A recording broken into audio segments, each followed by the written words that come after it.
المرة اللي فاتت وريت لكم الفرق ما بين المفصلتين، وهي كل مفصلة الفرق ما بينها في التخانة والجودة كلها. كانت التخانة جودة 3 مرات تمام في التخانة بتاعتها اللي هو السمك بتاعها. طيب الفايبر المرة دي اللي هو الحشو الداخلي اللي بيركب جوه الباب. الحشو الداخلي اللي بيركب جوه الباب دوت في منه برضك الغالي وفي منه الرخيص. وادي الدليل. شايف مع الوقت عامل ازاي؟ طيب بص، لما بيجي في الأول بيبقى عامل زي هو جديد، ومبيبقاش باين عليه حاجة خالص، يعني الوسخة دي سيبك منها، بس هي القصة كلها بيبقى جاي جديد زي ما انت شايف كده بالشكل ده، ولكن مع الوقت بيبقى كده. تمام. طيب الجودة النضيفة بقى أنا هوريها لك دلوقتي. دي الجودة النضيفة زي ما انتم شايفين كده. شايفين نوع الفابر عامل ازاي؟ حاجة محترمة جدا جدا. وطبعا ما بيتأثرش بالمية ولا حاجة.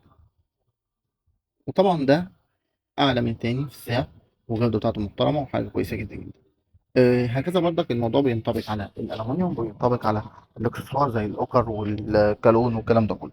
وفي الآخر بتلاقي مجمل السعر طبعا بيفرق كتير عن الباب اللي هو بيتعامل من الجودة اللي هي أي كلام. شوف لكم بصوا، شايفين عامل ازاي؟ كرتون مضغوط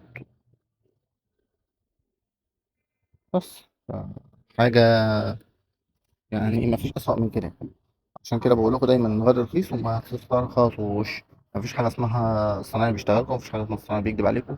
لا، الكلام ده واقعي، في جودة فعلا نظيفة، وفي جودة أي كلام ده انتوا شايفين كده. وده بسعر وده بسعر.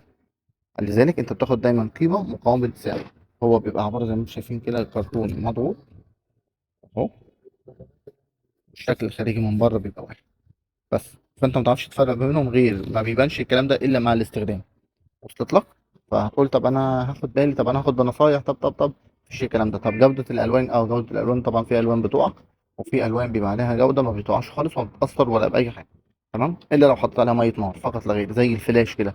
الفلاش فيه نازل برضو اليومين دول في نسبة مية نار.